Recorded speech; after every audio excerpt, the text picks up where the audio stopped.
Specifically ہم بات کرنا چاہیں گے مفتاح اسماعیل صاحب سے، جو باریک بینی سے اس ڈاکومنٹ کا تجزیہ کریں گے. ظاہر ہے تنقیدی تجزیہ ہوگا، سابق وزیر خزانہ ہیں، سیکرٹری جنرل عوام پاکستان پارٹی کے، لیکن ہم پھر بھی جاننا چاہیں گے کہ اس ڈاکومنٹ کو جب انہوں نے دیکھا، کیونکہ ضخیم ڈاکومنٹ ہے، بٹ آئی ایم شیور انہوں نے کوئک ریڈنگ کی ہوگی اس کی، تو ان کو کیا تصویر بنتی ہوئی نظر آئی. مفتاح صاحب السلام علیکم.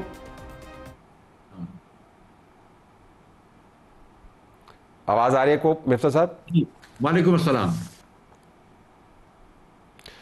اچھا، یہ فرمائیے گا کہ اب اکنامک سروے تو سامنے آ گیا. ہم نے بہت عرصے سے جب رپورٹنگ شروع کی تو درجنوں سے اکنامک سروے ہم نے دیکھے ہیں. ہر سال ایسے ہی ہوتا ہے اور ایسے ہی ڈاکومنٹ سامنے آتی ہے. تو ان ڈاکومنٹس میں اور دوسری ڈاکومنٹس کو زیادہ فرق نہیں ہے. ایک عمومی تصور یہ ہے، آپ اسے اتفاق کرتے ہیں کہ یہ اکنامک سروے بھی بس ویسا ہی ہے جیسے آپ کے زمانے میں جاری ہوتا تھا؟ تو پاکستان میں اکنامک سروے ایک الگ سسٹم چل رہا ہوتا ہے، معیشت کی چیزوں کو ریفلیکٹ کرتا ہے، تقریباً ویسا ہی ہے. اس اکنامک سروے کے اندر ایک تھوڑی سی جو منفرد بات ہے وہ یہ ہے کہ ویسے مثال کے طور پر جیسے کہ حکومت اگر اپنے افراط زر کے نمبرز دیتی ہے تو مجھ جیسے لوگ ہمیشہ اس کو ایکسیپٹ کرتے ہیں کہ وہ ٹھیک نمبرز ہیں، افراط زر میں کمی آئی ہے، ہم نے ٹھیک. ایکسیپٹ کیا. حکومت جب کہتی ہے کہ فورن ایکسچینج بڑھ گیا یا ایکسپورٹس بڑھ گئیں یا ریمیٹنس بڑھ گئی یا امپورٹ بڑھ گیا، تو ہم وہ نمبرز کو کنٹیسٹ نہیں کرتے. یہ پہلی مرتبہ ہوا ہے بڑے عرصے کچھ 10 سال بعد شاید کہ حکومت نے جو جی ڈی پی کے نمبرز دیے ہیں اس کو عام اکانومسٹ اور اینالسٹ جو ہیں وہ بڑی اس کو متنازع سمجھ رہے ہیں اور سمجھ رہے ہیں کہ یہ نمبرز جو ہے وہ تھوڑے سے عجیب ہیں، یہ نمبرز ٹھیک نہیں ہیں. حکومت نے اوور اسٹیٹ کی ہے شرح نہیں، کیوں عجیب ہے اور کیسے عجیب ہے؟ ذرا وضاحت کیجئے گا کہ یہ جو اعتراض ہے اس کی بنیاد کیا ہے؟ بغض ہے یا کوئی فارمولا ہے جو اس کے اوپر ثابت نہیں ہوتا اور آپ کو لگتا ہے کہ اٹ از ایکسٹراڈنری جو نمبرز ہیں؟ دیکھیں، ہم 2-3 شعبے الگ الگ دیکھ لیتے ہیں. پہلے ہم آتے ہیں زراعت پہ. زراعت میں مثال کے طور پر ہم کو کچھ جو ہمارے میجر کراپس ہوتے ہیں اس کی بڑی ڈیفینیٹو پتہ ہوتا ہے کہ کتنا پیدا ہوا ہے. تو ہمیں پتہ ہے کہ کپاس کم پیدا ہوئی ہے 30%. ہمیں پتہ ہے کہ گندم کم پیدا ہوا، ہمیں پتہ ہے کہ چاول کم پیدا ہوا، ہمیں پتہ ہے کہ شوگر کین کم پیدا ہوا، اور ہمیں پتہ ہے کہ میز کم پیدا ہوا. یہ 5 پاکستان کے میجر کراپس ہیں، یہ پانچوں کم پیدا ہوئے.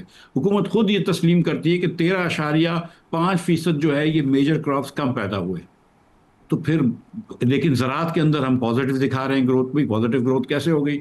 تو حکومت نے زراعت کے اندر لائف سٹاک بھی تو ہے نا مفتاح صاحب، لائف سٹاک بھی تو ہے نا، وہ اب تیسرا بڑا سیکٹر ہے، شاید دوسرا بڑا سیکٹر ہے اور اس میں گروتھ ہوئی ہے. تو زراعت صرف فصلیں تو نہیں ہیں.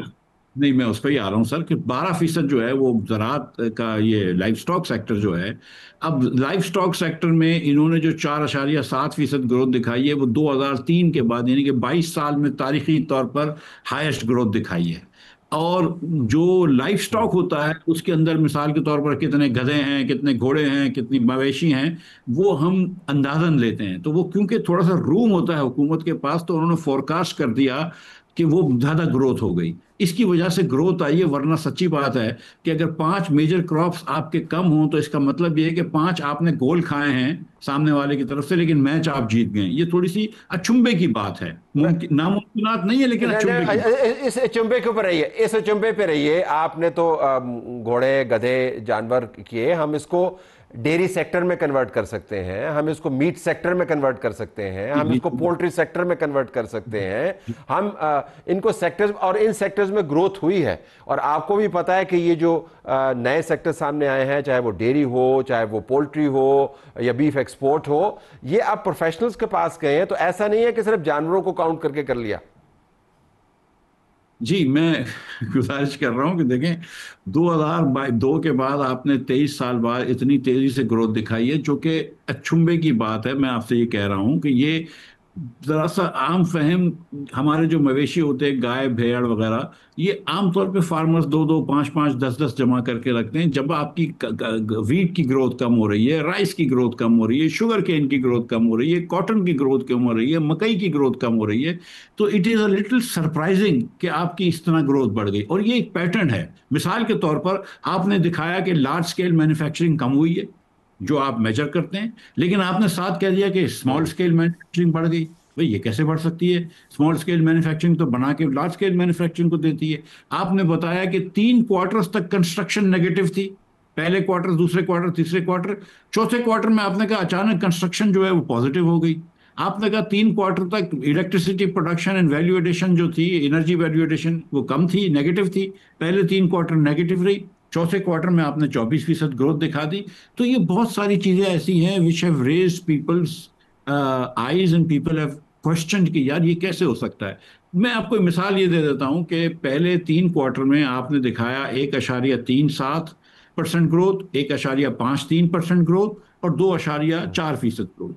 تو چوتھے کوارٹر میں آپ گنیں گے کہ یار 2.5 بھی ہو سکتی ہے، 2 بھی ہو سکتی ہے. آپ کی 5.5% گروتھ نظر نہیں آ رہی. اور اگر 5.5% گروتھ ہوئی ہے چوتھے کوارٹر میں، اتنی تیزی سے چوتھا کوارٹر بڑھ گیا ہے، تو پھر اگلے سال ہم ایکسپیکٹ کرتے ہیں کہ 6% گروتھ ہوتی معیشت کی، تو اگلے سال تو پھر آپ 4% ایکسپیکٹ کر رہے ہیں. تو یہ باتیں یہ ایڈ اپ نہیں ہو رہی. اسی لیے پہلا سوال جو مہتاب حیدر صاحب نے پوچھا، اور اس کے بعد شہباز رانا صاحب نے جو سوال پوچھا، وہ اسی پہ تھا کہ اگر ہم یہ ڈیٹا کو ریلائی نہیں کر سکتے تو پھر کس پہ ریلائی کرتے. دیکھیں حکومت یہ کہتی ہے کہ ہماری جی ڈی پی بڑھ گئی، اس سے میں اور آپ امیر نہیں ہو جاتے. اس سے صرف حکومت کی کریڈیبلٹی خراب ٹھیک ہے. ہوتی ہے، ہمارے نمبرز کی کریڈیبلٹی خراب ہو جاتی ہے. لیکن اگر میں آپ سے پوچھ پاؤں کہ یہ وہی نمبرز ہیں، یہ وہی حکومت ہے، یہ وہی فائنانس منسٹر ہے جو تمام بین الاقوامی اداروں کے ساتھ اور اہم ترین کیپٹلز کے ساتھ انگیج کرتے ہیں، اور بین جی الاقوامی اداروں کی طرف سے، ملٹی لیٹرل ڈونرز کی طرف سے جو ہماری اکانومی کا ڈیٹا ہے اس کے اوپر کبھی سوال نہیں اٹھایا گیا. ہمیں انڈورسمنٹس ملی ہیں، ہماری کریڈٹ ریٹنگز بہتر ہوئی ہیں.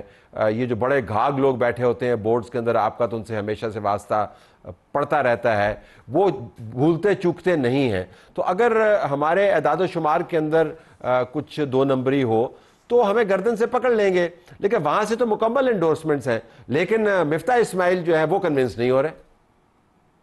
مفتاح اسماعیل اکیلے کنونس کی نہیں بات ہے نا. پاکستانی زیادہ تر اکانومسٹ جو یہ کام دیکھتے ہیں، چاہے وہ لکھنے والے ہوں، یہ جتنے بھی ہمارے اکانومی پہ لکھنے والے ہیں، یا جو جیسے مجھ جیسے لوگ ہیں، یہ کوئی سب لوگوں کی آنکھیں ریزڈ ہوئی ہیں. عمار حبیب ہوا، عادل منصور ہوا، مہتاب حیدر ہوا، شہباز رانا ہوا، مفتاح اسماعیل، علی خضر، زہیر عباسی، مطلب کون نہیں ہے جو اس کے بارے میں کوشچن نہیں کر چکا ہے. اور اس لیے اس پہ پرائم منسٹر سے سوال ہوئے.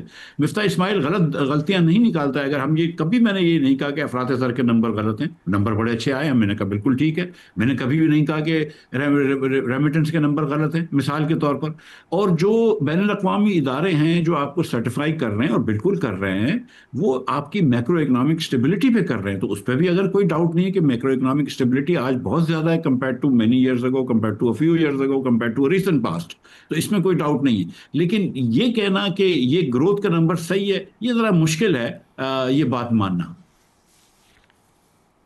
اچھا، یہ فرمائیے گا کہ اگر یہ درست نہیں ہے تو پھر یہ نمبرز کس فارمولے کے تحت بن جاتے ہیں؟ کیونکہ آپ ان تمام فارمولہ سے بہت اچھے طریقے سے واقف ہیں، بھلے آپ نے استعمال کیے ہوئے ہوں یا نہ کیے ہوئے. یہ پھر نمبرز کیسے بنتے ہیں؟ ذرا ہمیں یہ بھی سمجھائیے گا.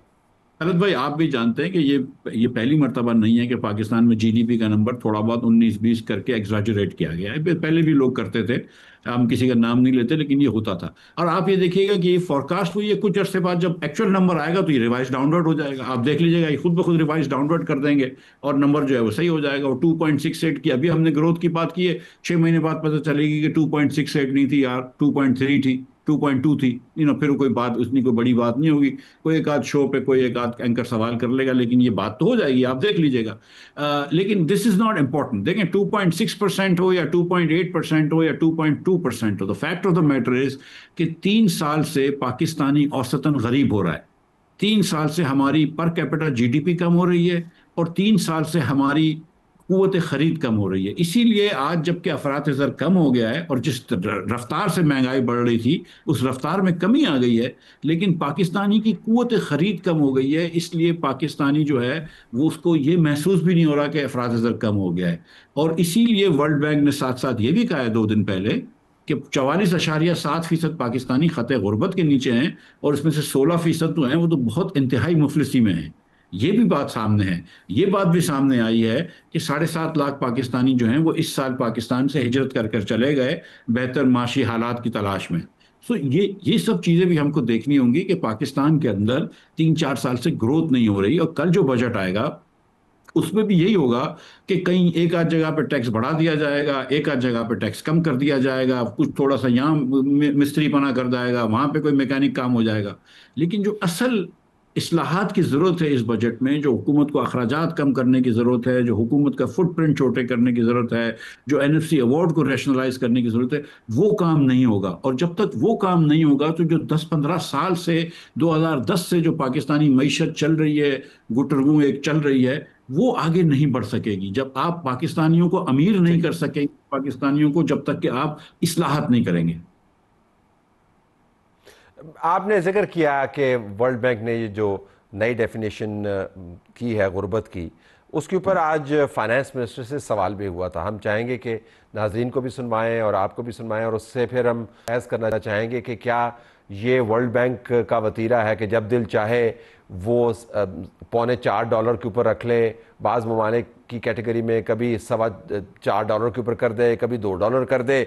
تو ذرا سنتے ہیں کہ فائنانس منسٹر صاحب سے جب سوال کیا گیا تو انہوں نے کیا جواب دیا، سنائیے جی. جہاں تک ورلڈ بینک کی رپورٹ کا تعلق ہے، I think it's quite interesting کہ انہوں نے ایک ہی مد میں اس کو $2.15 سے لے کے اس کو $3 پہ لے گئے. اس کے بیسس پہ poverty levels across the board change ہو گئے. میں اس کو سمجھنے کی ضرور کوشش کروں گا. ایک دم آپ نے تھریش ہولڈ چینج کیا، اس کے مختلف ممالک پہ جو زمینی اس کے حقائق ہیں اس کے مطابق آپ نے چینج کیا، یا آپ نے ایک تھریش ہولڈ چینج کر کے اس کو $3 پہ لے گئے، وہ یہاں سے بڑھ کے وہاں چلی گئی.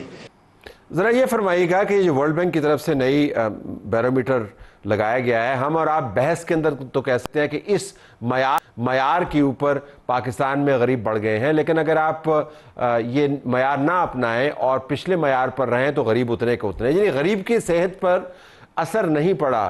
تو ہم کیوں بار بار یہ نمبر کوٹ کرتے ہیں اور سوال کیوں نہیں اٹھاتے کہ بھائی آپ نے کس فارمولے کے تحت یہ فارمولہ بنایا؟ چلے آپ ورلڈ بینک سے بحث کر لیں، نہ اس سے غریب پاکستان میں کم ہوں گے، نہ اس سے غریب پاکستان میں بڑھ جائیں گے. وہ تو آپ کی ایک ورلڈ بینک سے بحث ہوگی نا. لیکن اصل بات یہ ہے کہ کیا پاکستان کے اندر پاکستانیوں کی قوت خرید کم ہو رہی ہے؟ تو یہ بات درست ہے کہ کم ہو رہی ہے.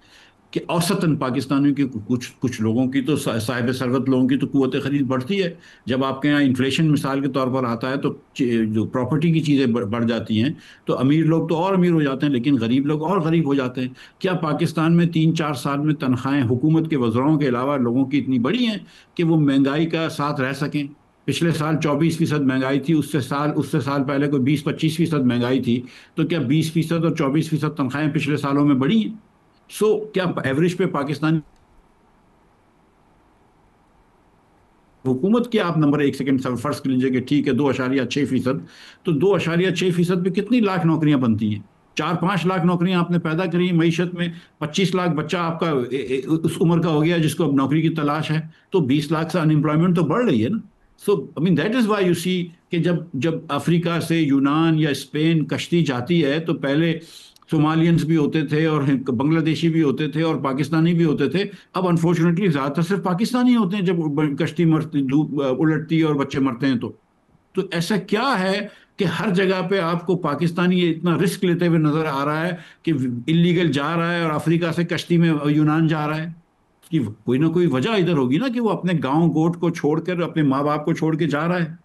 اگر یہ تو بات ہم کو تسلیم کرنی ہوگی کہ ہماری حکمرانی، چاہے وہ شہباز شریف صاحب کی ہو یا زرداری صاحب کی ہو یا عمران خان صاحب کی ہو یا کسی شاہد عباسی کی ہو یا کسی بھی XYZ کی ہو، کہ ہماری حکمرانی میں سکم ہے.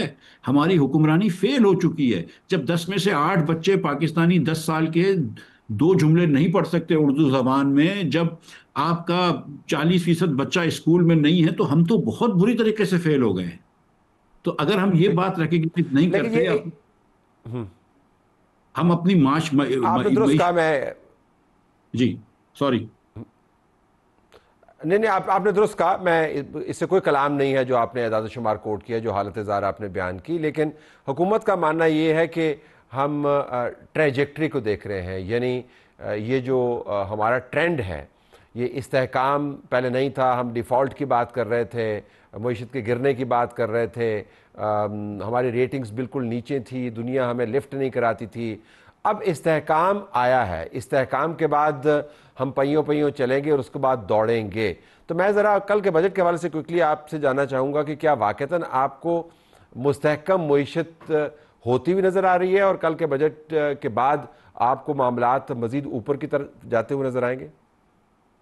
دیکھیں، میکرو اکنامک اسٹیبلٹی تو ہے نا، جو 3 سال پہلے 2 سال پہلے جب ہم ٹی وی کے پروگراموں پہ ڈیفالٹ کی بات کرتے تھے، تو آج تو کوئی نہیں کر رہا اللہ تعالیٰ کی مہربانی سے. تو آج یہ بات تو نہیں ہو رہی پاکستان میں، تو یہ تو اسٹیبلٹی تو آ گئی ہے. اور اس زمانے میں شاید میں نے بھی یہ انٹرویو میں یہ باتیں کی ہیں، اور لوگوں نے بات کی ہے کہ پاکستانی معیشت $60-70 تک کا اگر انٹرنیشنل آئل ہوتا ہے تو معیشت صحیح چل رہی ہوتی ہے. جب جوہی تیل جو ہے بین الاقوامی تیل $90 $100 کا ہو جاتا ہے تو معیشت کے اندر برا حال ہو جاتا ہے. آج کیونکہ دنیا بھر میں تیل $60 کا ہے، ہم کو تھوڑی سی فسکل سپیس مل گئی ہے. IMF کا پروگرام ساتھ ساتھ ہے. تو جب فسکل سپیس مل گئی تو یہ وقت ہے حکومت کے ساتھ، جب آپ کے ساتھ اسٹیبلشمنٹ بھی آپ کے ساتھ کھڑی ہوئی ہے، آپ کے پاس کوئی ایسی خاص کارآمد اپوزیشن نہیں ہے کہ اس وقت آپ کچھ فنڈامنٹ، اور دنیا بھی آپ کے ساتھ ہے. ہندوستان سے آپ کی جنگ جیتے ہیں جب سے، تو اور دنیا میں آپ کی عزت ہے. تو اس وقت کوئی کام کرنے ہیں، بولڈ ریفارمز کرنے ہیں. اگر آپ نے آج بھی بولڈ ریفارمز نہیں کیے، دیکھیں 10-15 سال سے آپ صوبوں کو پیسے دے رہے ہیں، کیا پاکستان میں تعلیم بہتر ہوئی ہے؟ کیا آج پاکستان میں 2.70 کروڑ بچے اسکول کے باہر نہیں ہیں؟ کیا ایک جاہلوں کی قوم بڑی کر کے آپ یہ سمجھتے ہیں آپ آئی ٹی ایکسپورٹ کریں گے؟ آپ سمجھ رہے ہیں آپ کا ملک ترقی کرے گا؟ مطلب یہ سیریسلی یہ چیزیں سوچنے کی ہے نا. آپ نے کیا کرنا ہے؟ آپ نے 2% ٹیکس کم کر دینا ہے طلعت حسین کا، 2% ٹیکس بڑھا دینا ہے مفتاح اسماعیل کا. کوئی مفتاح اسماعیل کی امپورٹ پہ کچھ ٹیکس کم کر دینا ہے، کہیں طلعت حسین کی ایکسپورٹ پہ کچھ ٹیکس بڑھا دینا ہے. آپ نے ٹنکری کرنا ہے نا، یہاں سے وہاں لے کے وہاں سے پیسے دے دیے. جدھر ٹیکس کم کیا ادھر شہنائیاں بجیں گی، جہاں ٹیکس زیادہ کر دیا وہ کہیں گے یار مجبوری تھی، IMF کی وجہ سے کیا. اور آپ نے اسی طرح معاملہ پیوند لگا کے آگے نکال دینا ہے. کوئی تھوڑا سا واک سوچے نا. I get the point, I get the point. لیکن میری بس آن لائٹ کے تیسرا دن ہے عید کا، تو اگر طلعت حسین کا 2% ٹیکس کم ہوتا ہے اور مفتاح کا 2% زیادہ ہوتا ہے، کوئی ایسے ہی رکھیے گا اس کو، میرا ٹیکس نہ بڑھائیے گا، مفتاح صاحب کا بے شک بڑھا دیجیے گا. But I take the larger point that you have made کہ ہمیں فنڈامنٹل ریفارمز کی طرف جانا ہے اور جلدی جانا ہے.